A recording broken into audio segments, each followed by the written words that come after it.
Oke, selamat jumpa lagi teman-teman. Hari ini kita akan membahas materi uji tes potensi skolastik.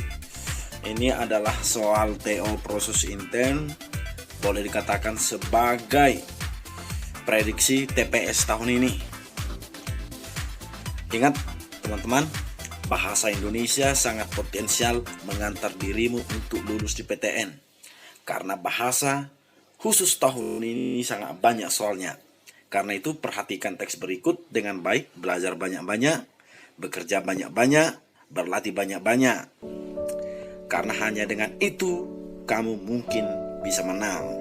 Oke, kita mulai dari nomor 1. Pernyataan yang termasuk fakta dalam bacaan di atas adalah pernyataan yang termasuk fakta dalam bacaan di atas. Bedakan nanti kalimat fakta dengan kalimat opini. Bedakan nanti pernyataan fakta dengan pernyataan opini. Jadi kita harus cermat sejauh mana soal kira-kira meminta. Apakah dia meminta kalimat fakta, kalimat opini, atau sebenarnya maksudnya adalah apa yang benar-benar pada bacaan itu tidak bisa dibantah lagi. Begitu ya. Oke. Nomor 1. Sekolah Waduk melarang siswa-siswanya membawa smartphone di sekolah. Kita lihat teks ini. Sekolah Waduk memang menarik perhatian karena ketika yang lain berlomba-lomba memasukkan perangkat digital keluar kelas, mereka justru menampiknya keluar kelas mereka. Jadi kira-kira A itu bukan fakta sesuai teks di atas. Oke, lagi pula barangkali tidak disebutkan secara langsung bahwasanya siswanya tidak boleh membawa handphone. Tetapi handphone itu tidak digunakan di dalam proses pembelajaran. Begitu ya. Jadi A itu kurang fakta. B. Setiap siswa yang lulus dari sekolah Waduk bisa membuat kerajinan tangan. Yes, di sini ada disebutkan. Di sini bagian ini. Saya harap kalian sudah membaca teks ini ya. Tadi saya kelupaan bahwasanya soal ini sudah saya lampirkan di deskripsi. Silahkan kalian jawab dulu. Habis itu lihat ke video ini untuk melihat sejauh mana kalian benar atau salah. Oke. Setiap siswa yang lulus dari sekolah Waduk bisa membuat kerajinan tangan. Di sini kalian baca di sini. Apakah sekolah Waduk menjamin menggaransi bahwa setiap orang yang bisa ke sana maka sudah pasti bisa membuat kerajinan tangan? Tidak. Jadi itu kurang fakta, kurang faktual. Itu sama artinya begini, tidak semua orang yang lulus dari Harvard University akan sukses. Tapi peluangnya mungkin besar. Jelas, saya pikir kalian paham maksud saya. C. Sekolah Waduk menggunakan papan tulis dan kapur untuk kegiatan belajar di dalam kelas. Kita lihat. Untuk berinteraksi, disediakan papan tulis dan kapur. Apakah kalimat ini masih bisa kita bantahlah faktual di dalam teks? Ini sudah benar-benar ada di dalam teks. Jadi C itu yang paling cocok sejauh ini ya. Dodol, sekolah Waduk mengharuskan siswanya meninggalkan teknologi dalam kehidupan sehari-hari. Tidak, di dalam proses pembelajaran iya. Tetapi untuk meninggalkannya dalam kehidupan sehari-hari sama sekali tidak.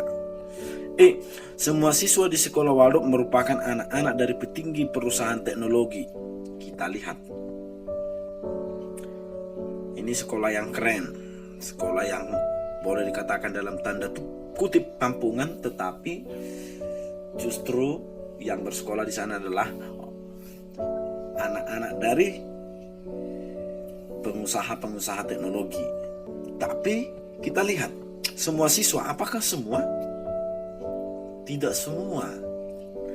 Ada, iya, banyak mungkin, tapi tidak semua gitu ya. Nomor 1 jawabannya yang paling tepat adalah C. Apakah kamu benar? Nomor 2. Hal yang dapat disimpulkan dari paragraf ketiga. Kita fokus ke paragraf ketiga di sini.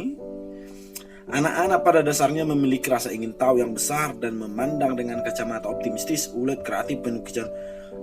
Para pendidik di Waldorf sadar bahwa peran sekolah adalah untuk memelihara dan mengembangkan kualitas-kualitas tersebut sehingga bisa digunakannya nanti pada masa depan. Sementara itu, pendidikan modern agaknya lebih berfokus kepada akademik, kira-kira gitu ya. Hal yang dapat disimpulkan dari paragraf ketiga, rasa ingin tahu, optimis, dan yang lainnya yang ada pada anak jika dikembangkan dengan maksimal di masa depan, anak bisa lebih unggul dan lebih sukses daripada yang menggunakan teknologi. Oke, ini sudah tendensius ya. Bisa jadi memang anak-anak yang seperti ini akan lebih sukses, tapi tidak menjadi keharusan, tidak menjadi lebih unggul, tidak menjadi jaminan. Oke, jadi nomor 2A itu kurang pas, kurang cocok sebagai kesimpulan. B, kita bahas. Sekolah Waldorf melihat bahwa banyak potensi lain yang juga bisa dilatih di diri anak-anak selain hanya terfokus pada perkembangan akademik. Iya, ya kan? Itu yang dilihat di paragraf ketiga ini. Jika sekolah lain sepertinya fokus kepada akademik, sekolah Waldorf justru agak berbeda. Begitu. Jadi B lebih cocok jawaban daripada A. Oke, kita lanjut ke C. Perkembangan akademik bukanlah hal yang sangat penting dilatih sejak kecil, karena hal tersebut tidak sepenuhnya dapat mendukung potensi anak pada masa yang akan datang. Perkembangan akademik bukan hal yang sangat penting dilatih sejak kecil. Adakah dia bilang di sini bahwasanya akademik tidak penting dilatih sejak kecil? Bukan itu yang mau dibahas di sini. Bukan berarti kita jadi mengesampingkan akademik. Tidak ada dibahas di sini bahwasanya akademik sangat tidak penting, tetapi di luar akademik juga sangat penting. Begitu ya. Jadi tetap B jawaban kita yang paling baik hari ini sampai sejauh ini. Dodol, dengan memperhatikan rasa ingin tahu anak, optimis, ambisius, dan kreatif tentunya dapat mendukung potensi anak lebih baik dan dapat dipergunakan pada masa yang akan datang. Benar. Mirip B dan D. Bobol dan dodol hampir sama. Oke, nanti kita tentukan mana yang paling baik, B atau D. Sebaiknya sekolah-sekolah di Indonesia tidak memasukkan hal yang dapat disimpulkan dari teks. Berarti kita dari teks, bukan mengambil tanggapan atau saran dalam teks. Sama sekali tidak ada dibahas Indonesia di sini. Jadi bukan jawaban. Itu sudah lebih kepada tanggapan ya. Sekarang kita pilih B atau D. Yang dibahas di dalam teks ini adalah sekolah Waldorf. Jadi secara spesifik dia lebih ke B. Sekolah Waldorf melihat bahwa bukan dengan memperhatikan rasa ingin tahu, itu jadi universal. Padahal yang kita bahas di sini adalah masalah keunikan sekolah Waldorf. Jadi jawaban terbaik adalah bola. Beginilah nanti tes-tes potensial skolastik kepada kalian. Maka itu biasakan mulai sekarang dirimu untuk membaca.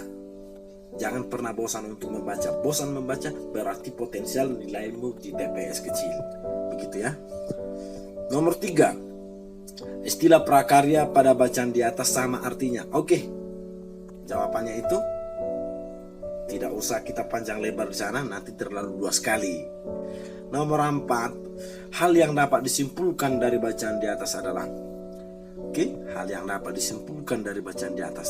Nomor 2, hal yang dapat disimpulkan dari paragraf ketiga. Sekarang dari semua bacaan di atas. Yang pertama ini sekolah Waldorf, masalah memperkenalkan sekolah Waldorf, diperkenalkan juga dan sebagainya gitu ya. Kita lihat sekolah Waldorf menerapkan kurikulum yang berfokus pada sifat-sifat penting yang membentuk tumbuh kembang yang dapat menunjang pada masa depan. Iya, mereka menerapkan itu. Mereka menerapkan pendidikan itu berbasis kehidupan, bercocok tanam, bertani, menjahit, begitu ya.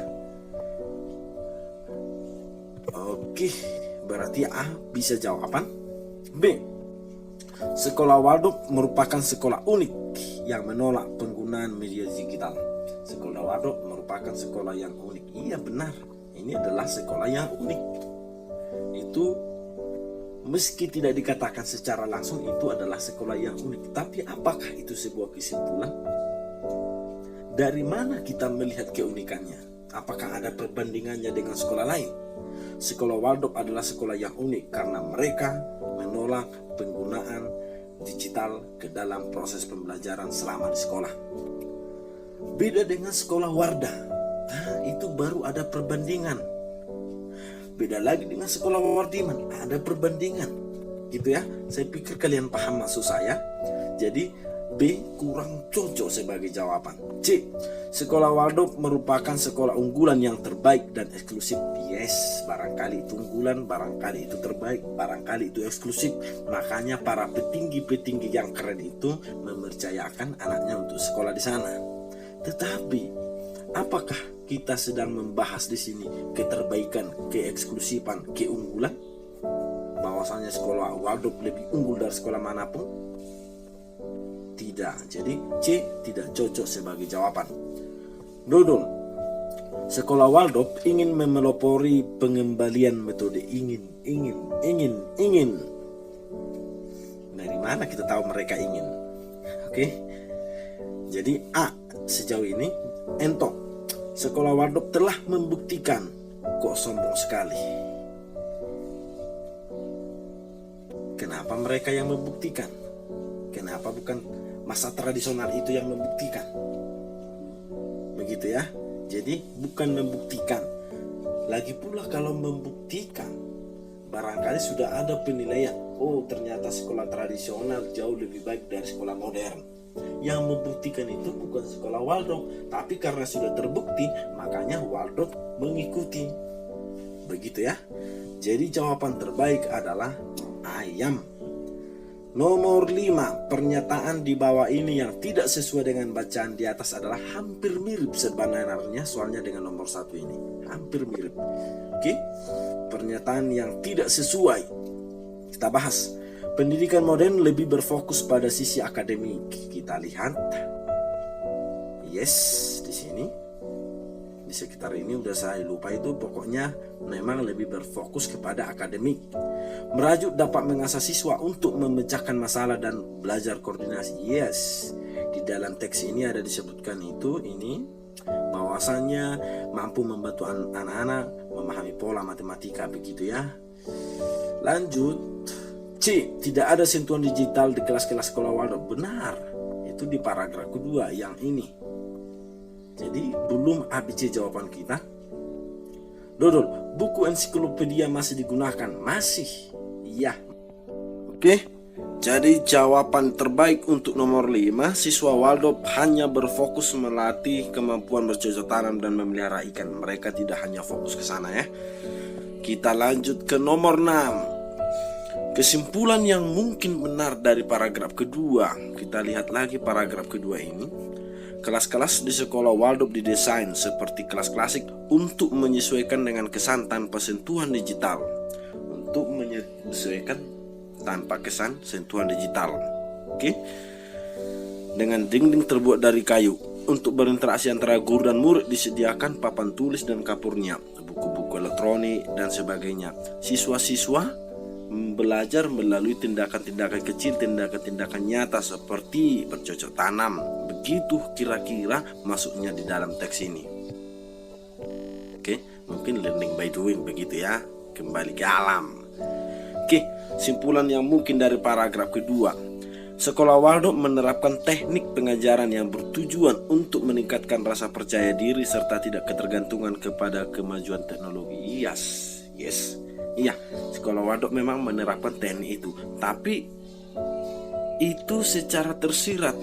Karena secara tersurat, jika kamu melihat kata per kata di sini tidak ada untuk meningkatkan rasa percaya diri, tidak ada.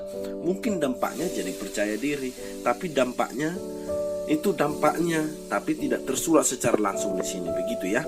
Jadi A kurang benar sebagai jawaban. B, sekolah Waldorf menerapkan berbagai aktivitas yang jauh dari sentuhan teknologi dan hal tersebut jarang dilakukan. Oke, sekolah Waldorf menerapkan berbagai aktivitas. Apakah mereka menerapkan berbagai aktivitas? Iya. Bercocok tanam, iya. Menangkap berbecek-becek, iya. Bertenun, merajut, iya. Jadi mereka melakukan aktivitas yang sama sekali jauh dari sentuhan teknologi. Dan Itu jarang dilakukan sekolah-sekolah lain. Sekali setahun. Jadi benar-benar tersurat yang B ini di paragraf kedua. B jauh lebih baik dari A. C. Sekolah Waldorf hanya berfokus pada bercocok tanam. Ini tidak perlu lagi kita lihat. Sama sekali tidak. Memang bercocok tanam tapi tidak terfokus ya. Jadi kurang bagus sebagai jawaban. Dodol. Siswa di sekolah Waldorf berasal dari keluarga yang cukup terpandang, sama seperti yang tadi. Beberapa iya tapi tidak semua. Siswa yang sekolah di Waldorf dianggap akan lebih unggul dibandingkan siswa-siswa lainnya. Yes, mungkin dianggap lebih unggul, tapi bukan itu masalah yang kita bahas di sini. Bukan itu ya. Bukan itu. Oke. Jadi jawaban yang paling baik untuk nomor 6 adalah B. Oke, nomor 7 dari bacaan tersebut, dampak atau tujuan dari sistem pembelajaran. Coba untuk yang soal ini kalian kerjakan dulu. Tapi saya kasih tahu kuncinya, bahwasannya jawaban terbaik antara ini adalah kalau enggak B, C, atau mungkin A. Oke, untuk nomor 7 ini, coba ini menjadi PR kalian. Nanti kalian tanyakan di kolom komentar untuk mengetahui jawabannya. Oke, beginilah soal-soal TPS. Saya ingatkan kembali, agak banyak soal bahasa Indonesia, soal terkait bahasa, membaca, menulis. Karena untuk membaca, jangan bosan-bosan membaca. Barangkali ini dilakukan pemerintah adalah cara lain supaya kita mau untuk membaca. Karena kalau kita lihat di berbagai survei, orang Indonesia termasuk orang yang paling malas membaca. Oke, semoga tahun ini kalian bisa lulus PTN. Terima kasih.